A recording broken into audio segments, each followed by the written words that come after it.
மாதிரி cake design போடணும்னு எனக்கு ரொம்ப நாள் ஆசைங்க. ஆனால் இதை வந்து நான் ஆல்ரெடி ரசமலாய் கேக்கெலாம் உனக்கு அதிகமாக தானே வந்திருக்கு, நீ ஏன் போடலை அப்படின்னு சொல்லி கேட்டால், கஸ்டமர் அவங்களுக்கு பிடிச்ச மாதிரி ஒரு பிக்சரை எனக்கு சென்ட் பண்ணி இதே மாதிரி வேணும் அப்படின்னு சொல்லி கேட்டிருப்பாங்க. அதனால் நான் அதில் போட முடியலை.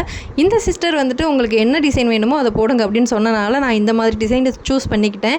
ஹஸ்பண்ட் கிட்ட ரொம்ப நாளாக இந்த ஐஸ் கோன் கேட்டு ரொம்ப டார்ச்சர் பண்ணி இப்போ தான் எனக்கு கிடச்சிருக்கு. ரசமலாய் வந்து ஐஸ் கோன்லேருந்து அழகாக வழிஞ்சு ஊற்றுற மாதிரி தான் அந்த ஒரு டிசைன். இது வந்து 2 டயராக இருந்தால் இன்னுமே பார்க்க ரொம்ப அழகாக இருந்திருக்கும். அவங்க வந்துட்டு ஒரே கேக்காக எனக்கு வேணும் அப்படின்றனால இந்த மாதிரி நான் பண்ணி எடுத்துக்கிட்டேன். கேக்கு டிசைன் கொடுக்கும்போது எனக்கு ரொம்ப ஜாலியாக எக்ஸைட்டடாக இருந்தது. ரொம்ப என்ஜாய் பண்ணேன். அதை விட முக்கியம் இந்த கேக்கில் இருக்கிற ஐஸ்கோனை காப்பாற்றுறதுக்கு தான் கொஞ்சம் எனக்கு பெரிய டாஸ்க்காக போச்சு. ஏன்னா 10 வாங்கிட்டு வந்தாங்க, 10ல் வந்துட்டு 6 வந்து அகானாவே காலி பண்ணிட்டா. ஸோ அந்த 4 காப்பாற்றி நான் வச்சுருக்கேன். கேக்கு ஃபுல்லாக நம்மக்கிட்ட இருக்கிற ரசமலாய்ஸ் எல்லாமே லோட் பண்ணிவிட்டேன். அதுக்கப்புறம் கொஞ்சம் கார்னிஷிங்காக பாதாம், அதுக்கப்புறம் ரோஸ் பெட்டல்ஸ் வந்து குட்டி குட்டியாக சாப் பண்ணி இதில் வந்து தூவிட்டேன். பாதாம், அதுக்கப்புறம் வேர்டிங்ஸ் கொடுத்துருந்தாங்க, நேமே நான் எழுதிட்டேன். கேக்கில் வந்துட்டு கோன் மட்டும் தனியாக தெரியணும் அப்படின்றனால கோனில் உள்ள அந்த க்ரீமுக்கு மட்டும் கொஞ்சமாக நான் கலர் ஸ்ப்ரிங்கிள்ஸ் போட்டு இந்த கேக்கை ஃபினிஷ் பண்ணிட்டேன். கஸ்டமரோட ரிவ்யூ ரொம்பவே சூப்பராக இருந்தது, ரொம்பவே பிடிச்சிருந்தது அப்படின்னு சொன்னாங்க கஸ்டமருக்கு.